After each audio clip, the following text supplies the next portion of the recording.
Well,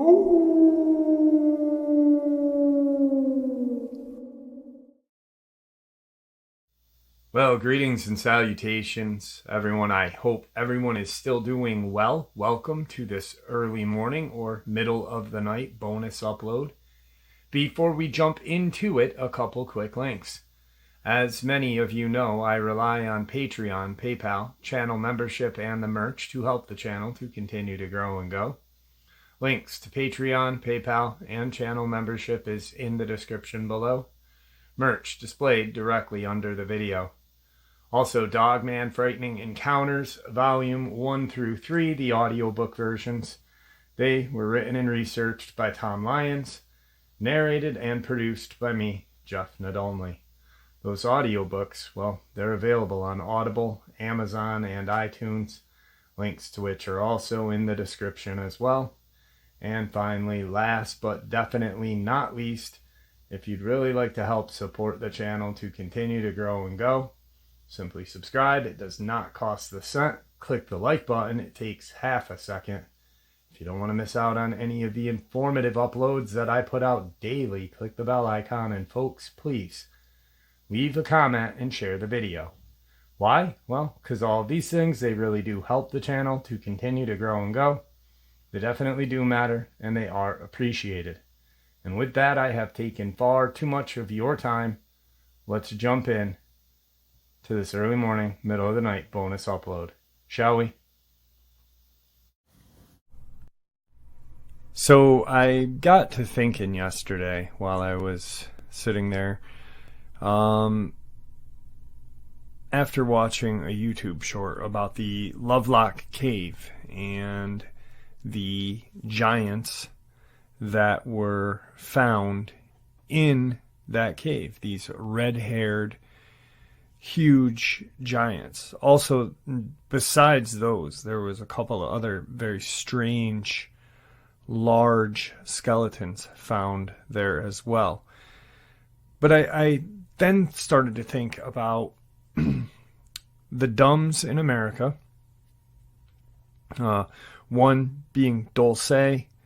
As many people think, a lot of people think that Area 51 is a cover, that's where they want us to look, but in reality there is another secret base somewhere else. I believe that. I believe that there are dumbs all over our country, and I believe that Dulce is not just the only base, that there were a cooperative of human and I use this word roughly, alien life form and creating genetic mutations. Now, I had talked to Laura Eisenhower, who is Ike Eisenhower's great-granddaughter, and she's kind of a whistleblower on things that her granddad knew.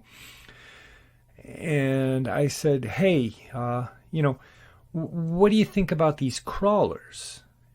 Do you think these crawler creatures could have been created in these dumbs like Nightmare Hall and escaped?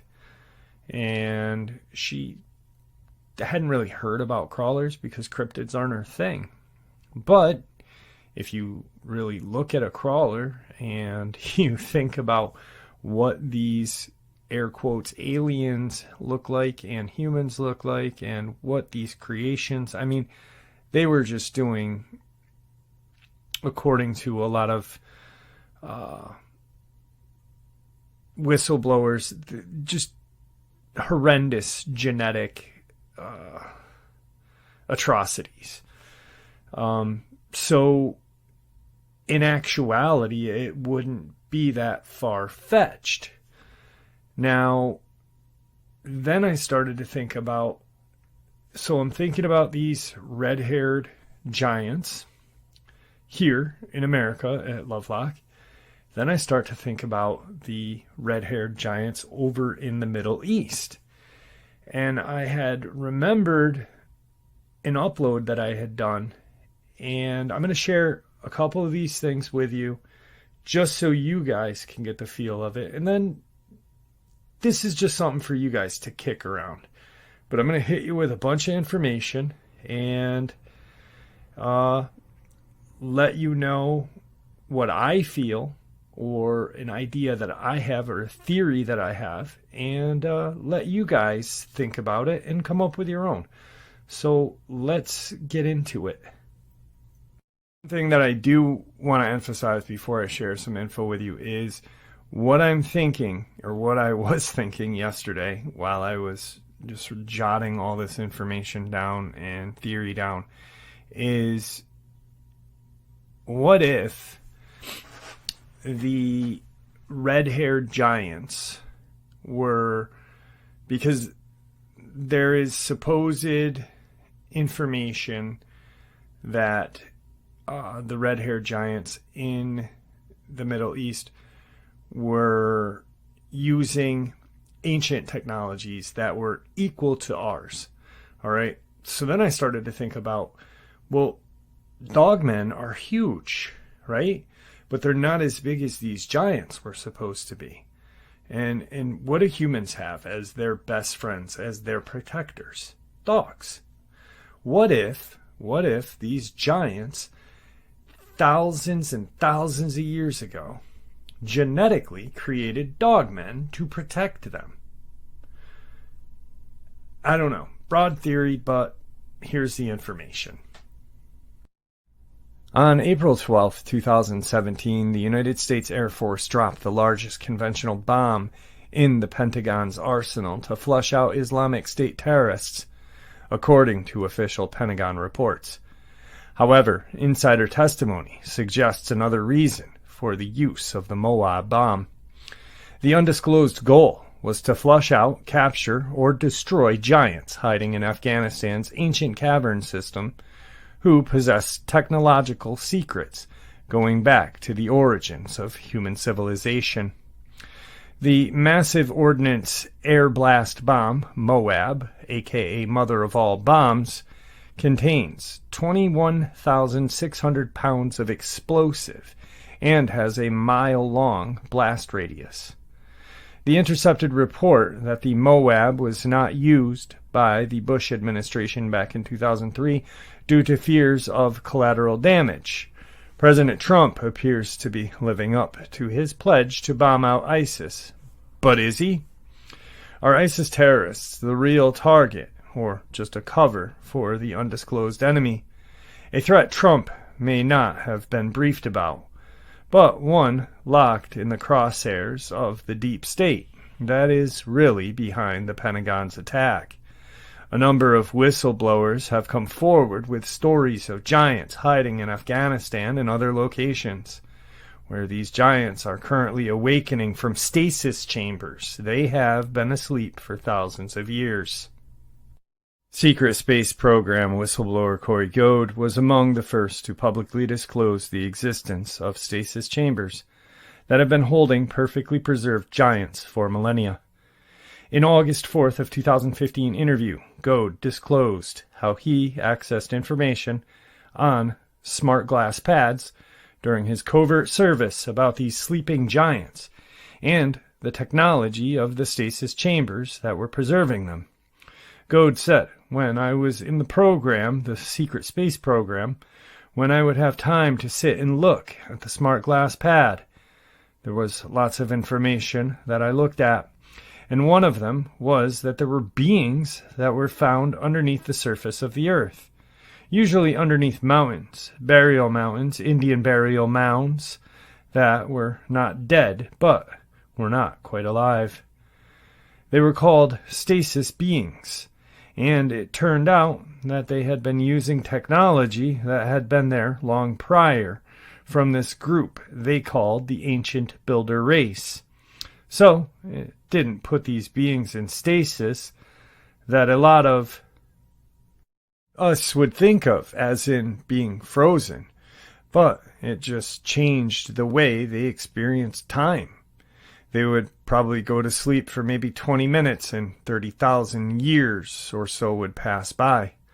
Goad described the size of these beings found in the stasis chamber, and to look down in, we saw they were very tall, or very large giant humans with reddish beards. These tall, red-headed, red-beard groups were in Europe, South and North America, and apparently at one time, before the Ice Age, apparently, they had a very large area that they ruled.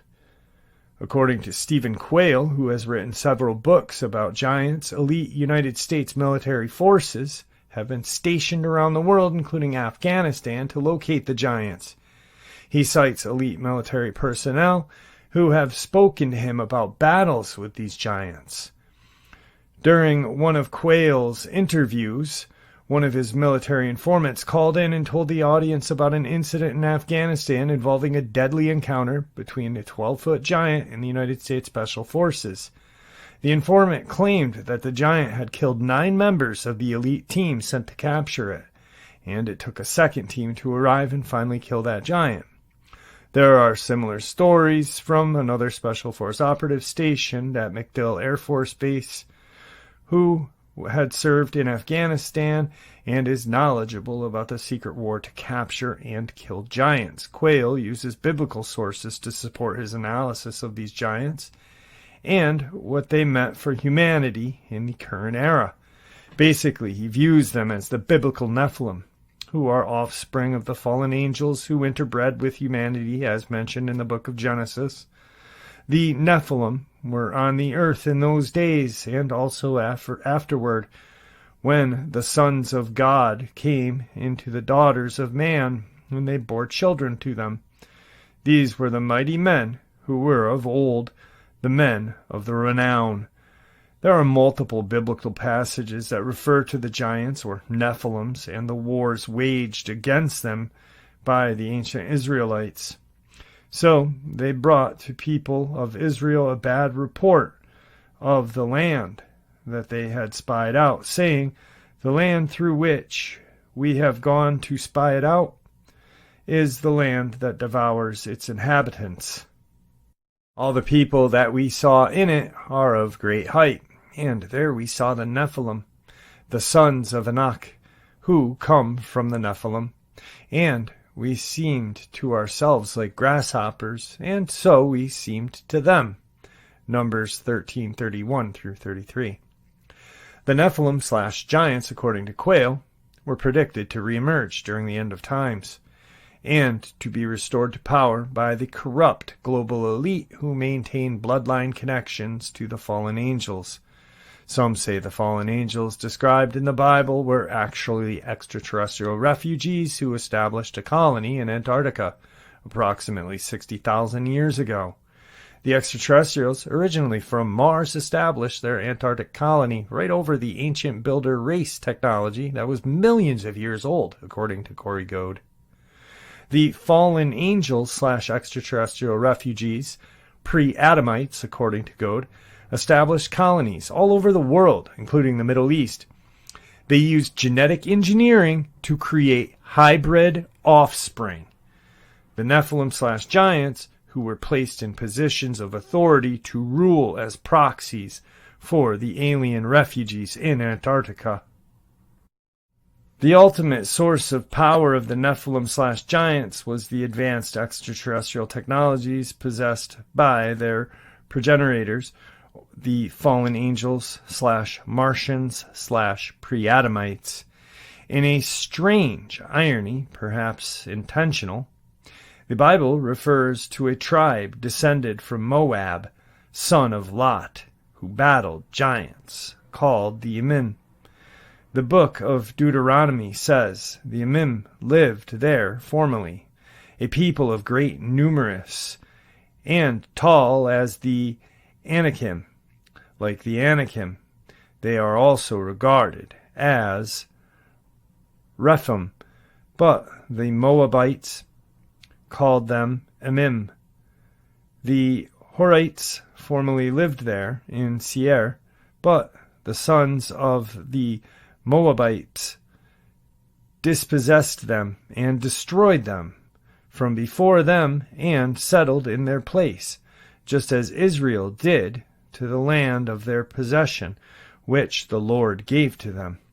In this passage, the descendants of Moab destroyed the giants in the land of the Moabites, wanted to settle. Now, the Pentagon just used a bomb called the Moab, accordingly, to destroy the giants hiding in Afghanistan's cavern systems. If Quayle and other sources are correct, this does not appear to be a mere coincidence. In addition, the name Isis refers to the ancient Egyptian goddess widely worshipped throughout the ancient Middle East as a benevolent entity.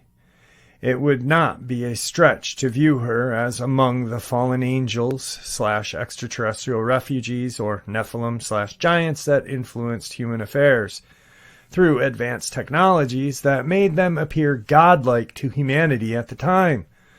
The motivations of the giants are far more complex than what the biblical accounts suggest. Some of the giants, according to multiple sources, were benevolent, and not all bloodthirsty tyrants with the intent on destroying humanity. Isis may have been a benevolent giant or extraterrestrial refugee who had access to advanced technologies and wished to help humanity evolve in a positive direction. This suggests a hidden agenda behind the use of the acronym ISIS to describe Islamic fundamentalist groups behind global terrorists. Are we currently repeating history where humans are attacking giants to gain control over territory and ancient knowledge? This appears to be the case in Afghanistan with the use of Moab against alleged ISIS terrorists. Some believe that we are witnessing in the Middle East in terms of war against ISIS terrorists is a cover for a covert war against these giants, some of whom are followers of the ancient goddess Isis.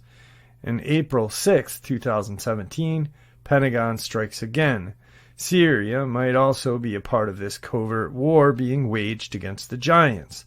On the border between Syria and Lebanon lies Mount Hermon, which is described as the main base of operations of the fallen angels, extraterrestrial refugees. And it comes to pass, when the sons of man had increased, that in those days there were born fair and beautiful daughters, and the angels, the sons of heaven, saw them and desired them. And they said to one another, according to the Bible, "Come, let us choose for ourselves wives from the children of men, and let us begot ourselves children." And they were, in all, 200, and they came down on Ardis, which is the summit of Mount Hermon. And they called that mountain Hermon because on it they swore and bound one another with curses. Mount Hermon is where the Nephilim had their center of power in the Middle East and where, presumably, much of their advanced technologies were hidden.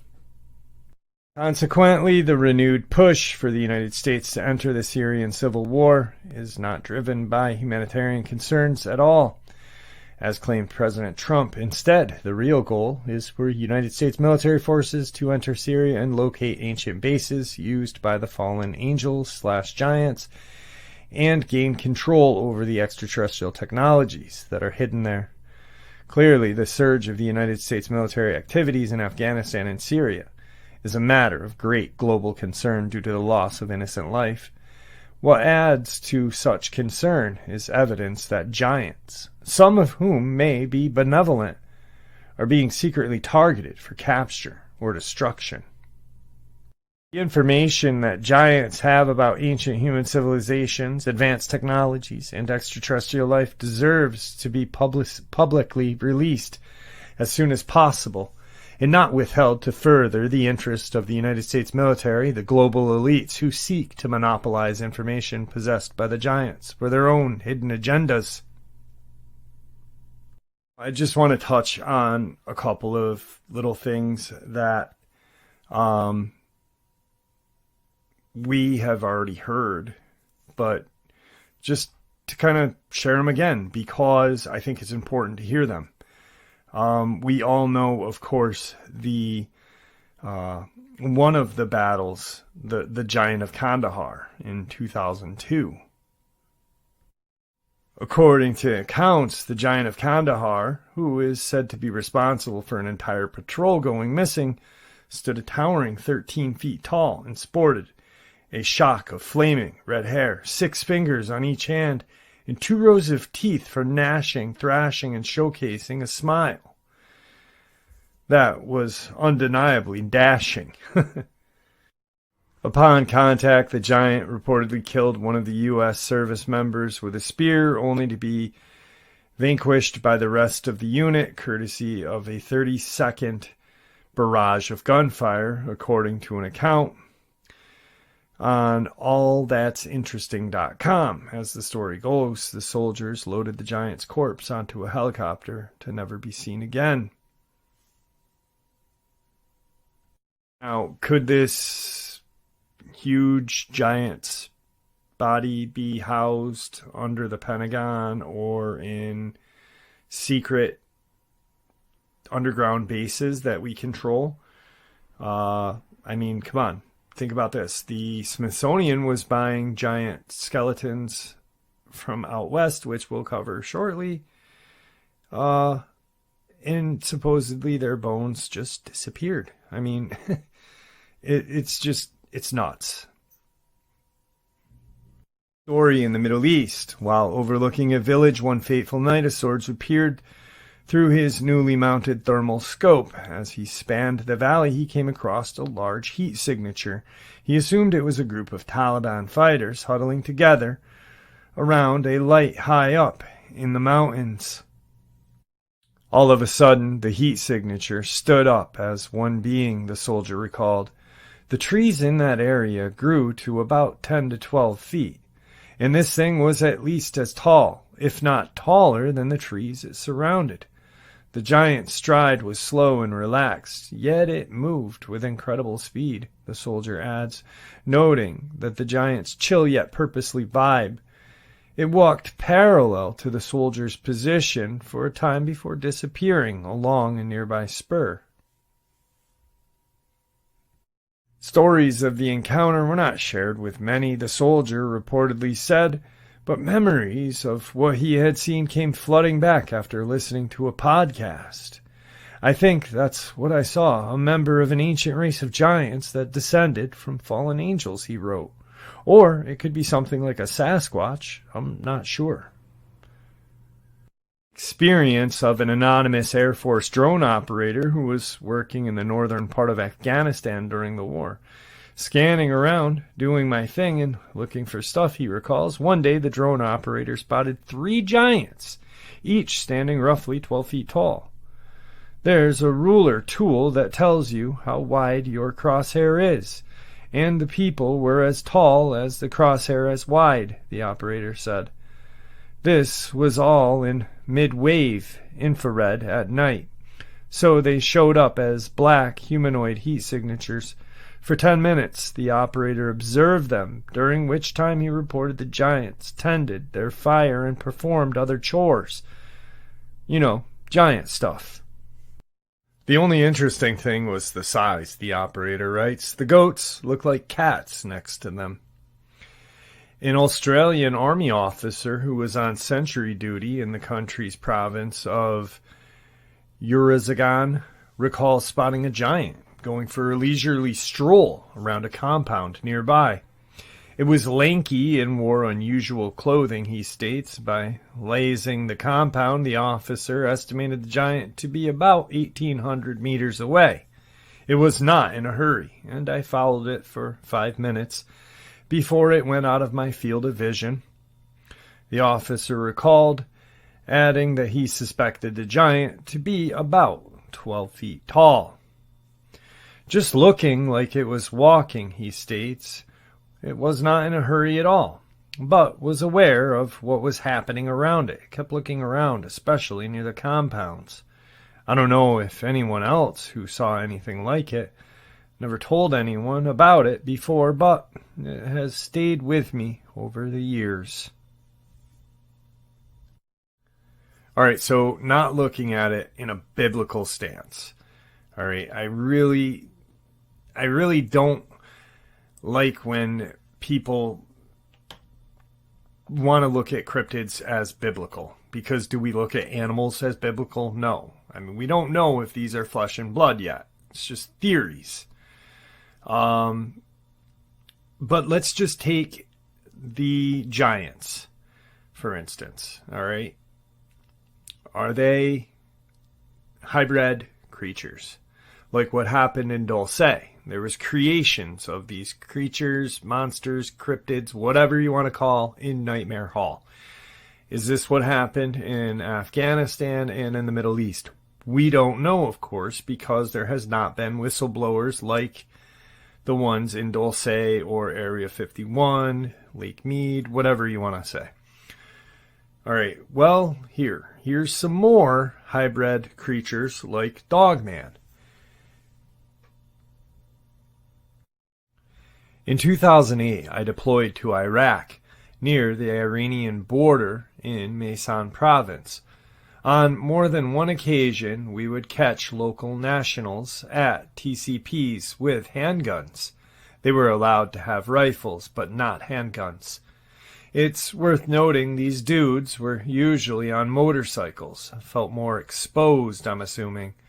And they would reply, "There are animals here that eat people at night."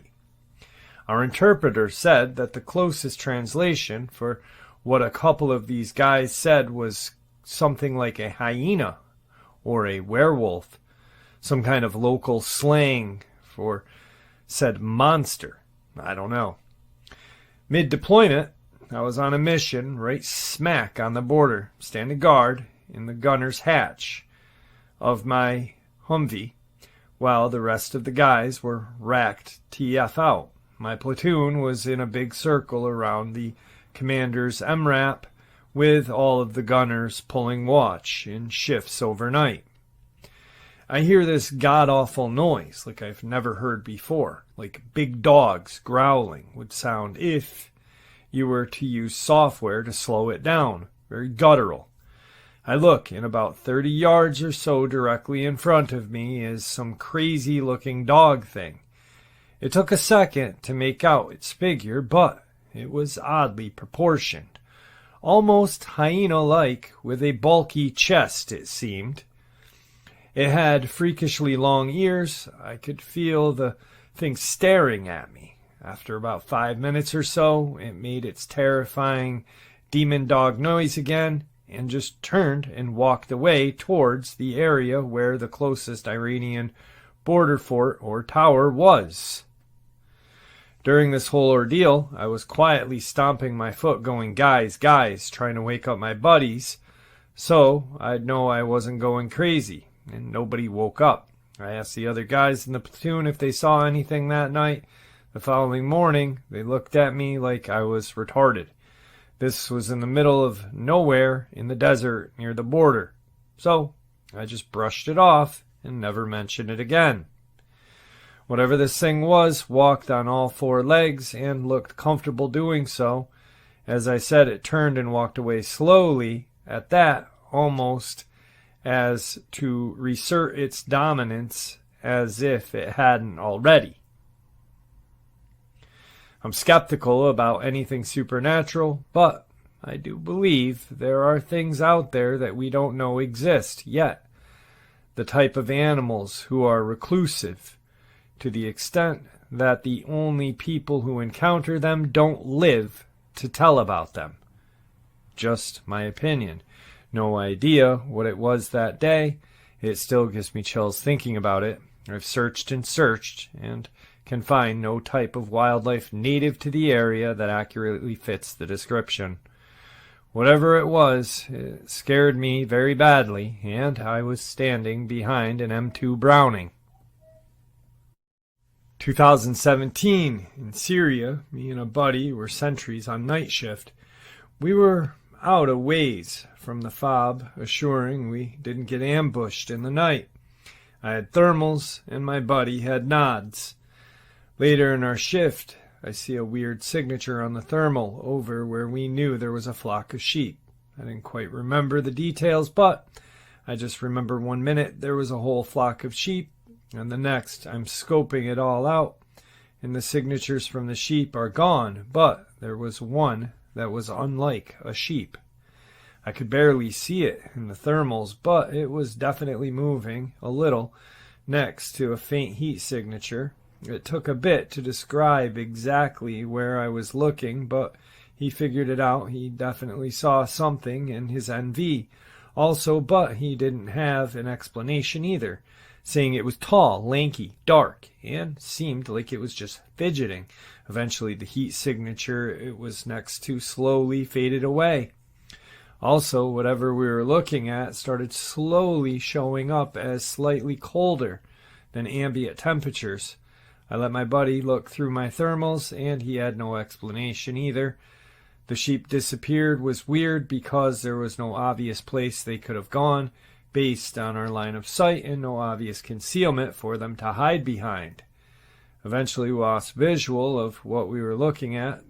Same story as the sheep. Seemed like we were quit looking at it for a minute, and the next it was gone, and the sheep were back, but in a bit further away. Next morning we glassed the spot we first spotted it and saw a lot of blood, which we figured must have masted on the thermal for a while since it gave off a cold signature and there was covered in presumably sheep's blood. We didn't tell anyone about it, but a week later we brought it up to the local and he got pretty spooked and didn't want to talk about it. And this is the last little bit of info I have on the Middle East and these giants and kind of hybrid. My cousin was in the Marines and served with the 3-3 Marines or 3-6. I can't quite remember, but he would tell me about things he saw in Afghanistan. Things like 7-foot-tall, red-eyed creatures that would stalk his platoon in old villages. He'd say things like the areas he was in were like going back 2,000 years and past, but his description and story he told me was he and his unit was out on patrol near a little village. About 2 hours, and his sergeant asked, "Do you see that thing at 7 o'clock? Everyone looks, and sure enough, there's this 7 to 10 foot tall human-looking thing, but the only thing he could see was the outline and these blood-red piercing eyes." He said that it was pure black, slender frame, long arms, long legs, and just those eyes staring back at his unit. They froze, called it in on comms, and headquarters gives the order to shoot warning shots. They fire a 3-round burst at this thing, and it just stays in place. So next they open up on this thing, and they see it drop. They go to check what it was, and nothing. Like it was a ghost. Another time, they were in a clearing, abandoned mud huts in a village, and they said as soon as they came up to it, they saw these long claw-like marks on the side of this hut and instantly got a bad feeling. He said he saw the same type of creatures. He had counted 8 in all, same height and build, on top of the ridge above the village, same red eyes. Those were the only 2 I know of, but he said they never attacked or anything. He just watched, and he felt watched every time they were not in a populated area, well, in country. He also said that a story about an interpreter talking about a jinn. These things are as old as Afghanistan itself, and if you are unfortunate enough to be outside at night, never look behind. That's about all he said on that. So they really couldn't see what these things were. They got the outline, red eyes, and then they see these claw marks on the mud huts. It sounds a lot like what we have going on here.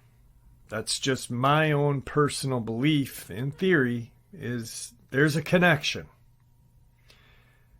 On to why I have the theory that I do. And it's just a theory. It might be wrong. It's just something I thought about and I wanted to share it with you guys. And that's the great thing about theory, right? Jumping back to America, the Saitika, red-headed cannibals. Saitika means tool eaters. in the Paiute language. The persecution of the Paiute of the Saitika drove the giants to live on rafts made of tul, a fibrous water plant. Tul naturally became part of their diet. According to Paiute oral history, tul was not a preferred lunch of the Saitika. They were said to be cannibals, eating the flesh of the Paiute they conquered in their enduring war. Neighboring tribes joined with the Paiute to finally annihilate the Saitika, driving them into what is now known as Lovelock Cave in western Nevada. Tribes piled brush at the cave's mouth and set it afire, killing the last of the Saitika. The giants were forgotten, continuing only in Paiute myth, until 1911. Miners extracting bat guano at Lovelock Cave unearthed giant jawbones and thousands of other Paiute artifacts. The miners were not trained in anatomy and could have mistaken the bones of large cave bears for humans. The lack of proper documentation calls the tourist displays of the bones into question. Giants sell knickknacks in otherwise forgettable region. Even the red hair may have been due to a chemical reaction over the centuries, reducing the pigment to red. Basically, it all might be wrong, except for the shoes. Sandals measuring up to 15 inches were found in the cave, indicating owners above 7 feet tall. Most of the well-preserved skeletons and mummies were destroyed through the mining or through human ridiculousness. The best specimen of the adult mummies was boiled and destroyed by a local fraternal lodge, which wanted the skeleton for initiation purposes. The Paiute tribe conquered the Saitika, claiming ongoing war with the giants until their eventual defeat. They claimed the giants ate their people, a practice of eating others, especially conquering enemies, in order to gain their strength or other magical powers, has been around a long time. Cannibalism is still practiced today in similar reasons. It is not far-fetched to believe that the Saitika would eat those they conquered or even capture Paiute to eat, both as a scare tactic and a method of gaining power. History is recorded by victors. The Paiute tradition could have taken the legend of some slightly taller neighbors that had become extinct and made them out to be terrifying cannibals with crazy red hair coming at you with a dinner knife in order to give you a reason to the unity of Paiute and other tribes. Remember, tribes together, regular-sized Native Americans, were able to defeat the giants because they worked together. Sounds like a lovely moral to me, just a conjecture. The evidence of cannibalism, cannibalized humans at Lovelock Cave, where the Saitika were found, indicates that someone was eating other humans, whether it was giants or not, and whether it was compelling them to eat humans, or whether they just had acquired the taste is unknown. If you walked west from Lovelock Cave for a day and a half, you would find yourself at Donner Pass. Don't go during the winter. Driven to extreme survival measures during the winter, it isn't unreasonable to believe these conditions drove the Donner Party to eat their dead. Could also have happened to the cannibals at Lovelock Cave. We'll never know who the Saitika really were, how many existed, and what their lives were like, but their war with the Paiute sounds very terrible. So, there's an actual saying that Abe Lincoln was standing looking at Niagara Falls, and he said, I am staring at these great falls with my eyes, the same falls that giants of earthly mounds had once stared at. Pretty crazy, right? And if you think about what is said in the Middle East about these mounds, these underground caverns, and we have a ton of mounds. There's giants found in Ohio by these Native American burial mounds. It's not far-fetched. It really isn't. And if you think about what was said by Corey Goad, about the ancient builder race and technologies, and you compare it to Dulce and what happened there, they're all almost on the same page, right? right? Creating hybrid creatures, this and that. So who's to just say, I mean, really, it may be far-fetched, but who's to say that these ancient builder races didn't create the Dogman? I mean, if you really think, just think, please, about this. A bipedal creature with arms and the head of a dog.